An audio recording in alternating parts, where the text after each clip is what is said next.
उफ, ये दाल है या नमक ही नमक। मोहन भैया देखो तो आज सुधा भाभी ने फिर से खाने में नमक ज़्यादा डाल दिया। रानी ने शिकायती लहजे में अपने भाई मोहन से कहा।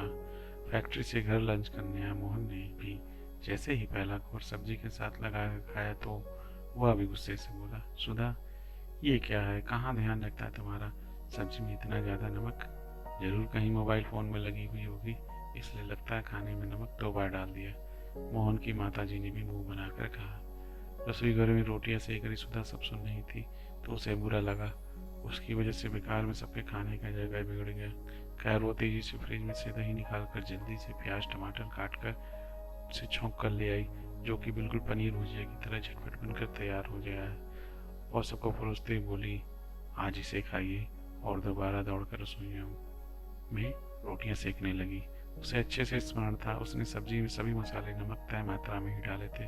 फिर अचानक नमक का तेज होना, लेकिन केवल आज ही नहीं हुआ बल्कि बीच बीच में कई बार उसकी बनाई सब्जी में कभी नमक तो कभी मिर्च तेज हो जाती और कभी पानी। तभी उसे खाने की टेबल बैठे सभी घर के सदस्यों को चेहरे याद रहते। सबके चेहरे या तो उतरे हुए थे या नाराज थे, मगर केवल उसकी छोटी ननद रानी वो मुस्कुरा रही थी। कहीं इन सब शरारतों के पीछे वह तो नहीं है, पर बिना सबूत के वो कैसे मोहन या अपनी सासू माँ ससुर जी से कहें। कोई भी भाई या माता अपनी बहन बेटी की शरारत को कैसे मानेगा। सुधा ने सोचना शुरू किया कि क्यों उसकी ननद उसके साथ ऐसा कर रही है। उसने तो वर्तमान में उसने हमेशा स्नेह किया है, एक छोटी बहन एक छोटी बेटी की भांति। फिर कहीं उसकी शादी न होना उसकी वजह तो नहीं। अपनी पढ़ाई के वक्त उसने एक बार पढ़ा था, जब कोई हताशा होता है और अपनी गुस्सा किसी पर निकाल नहीं पाता तो वैसी शरारतें करते दूसरे को डांट खिलाकर अपने आप को संतुष्ट करता है। कहीं रानी दीदी भी बार बार शादी के लिए नकारे जाने की हताशा इस पर मुझ पर तो नहीं निकाल रही हो। एक दो बार सुधा ने कोशिश भी की रानी से इधर उधर की बात करके पूछने की, लेकिन रानी साफ तौर पर नकार गई। सुधा समझ चुकी थी कि कोई अपनी गलती कभी भी स्वयं स्वीकार नहीं करता, तो यहाँ रानी कैसे मानेगी। अगर उसने एक तरीका सोचा और दोपहर का खाना बनाते वक्त जानबूझकर एक कोने मोबाइल फोन लगाकर उसकी वीडियो रिकॉर्डिंग लगा दी, जिसमें वो सब्जी में क्या नमक नीचे डाले रही थी। और फिर सब्जी बनाकर चुपचाप ढक कर बहाने से छत पे कपड़े लेने चली गई। और योजना अनुसार सचमुच उसकी ननद वहां आई और इधर उधर देखकर उसने जल्दी से कड़छी भरकर नमक सब्जी में डालकर वहां से तुरंत रफू चक्कर हो गई। कुछ देर बाद मोहन फैक्ट्री से लौटकर लंच करने के लिए आया तो सुधा ने उन सबको दूसरी सब्जी परोसी। ये देखकर मोहन बोला, सुधा आज तो तुमने राजमा चावल बनाने के लिए तैयारियां की थी, तो फिर ये आलू मटर रोटी।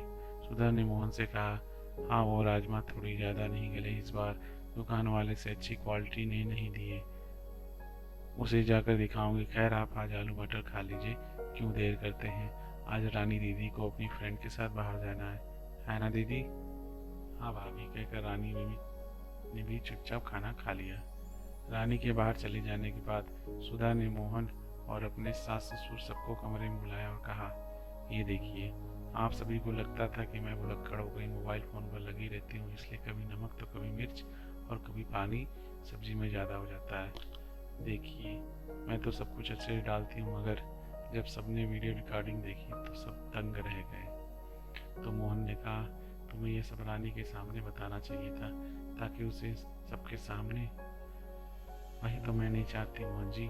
देखिए, ईश्वर की दया से आज नहीं तो कल रानी दीदी की शादी हो ही जाएगी, लेकिन वहाँ भी अगर उन्होंने अपने ससुराल में अपनी इस तरह की शरारतें और दूसरों को नीचा दिखाने की आदतें जारी रखी तो वह उनका वहाँ सबसे निभाना मुश्किल हो जाएगा। ऐसे में नतीजा घर परिवार का टूटना होता है। मैंने अपने तरीकों से उन्हें समझाने की कोशिश की, मगर वो बिना सबूत के आपको बताती तो आप भी नहीं मानते।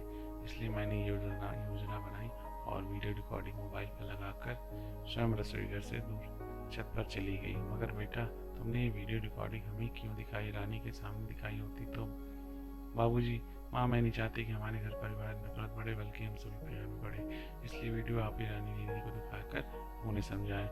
जब बच्चे नादानियाँ करते हैं तो बड़े उन्हें सही तरीके से अपने अनुभव द्वारा संवारते हैं। यूँ तो रानी मेरी ननद है, मगर मेरी छोटी बहन मेरी बेटी की तरह कोई भी अपनी माँ बच्चे को नीचा नहीं दिखाती, बल्कि उस तरीके से समझाया करती हैं कि उसकी ज़िंदगी हमेशा खुशियों से भरी रहे। माँ बाबूजी, आप सभी उन्हें प्यार से समझाएंगे तो वह जल्दी अच्छी तरह से समझ जाएंगे। अचानक मोहन के माता पिता ने आगे बढ़कर सुधा को सीने से लगा लिया और कहा, बेटा तुम्हारी जैसी समझदार बहू हर घर परिवार में ईश्वर सभी को दे, जो अपने परिवार को बखूबी निभाना जानती है, जो घर तोड़ने में नहीं बल्कि घरों को जोड़ने में लगी रहती है। ईश्वर तुम्हें सभी खुशियों से भरा रखे, कहकर दोनों ने सुधा के सिर पर स्नेहिल हाथ रख दिया।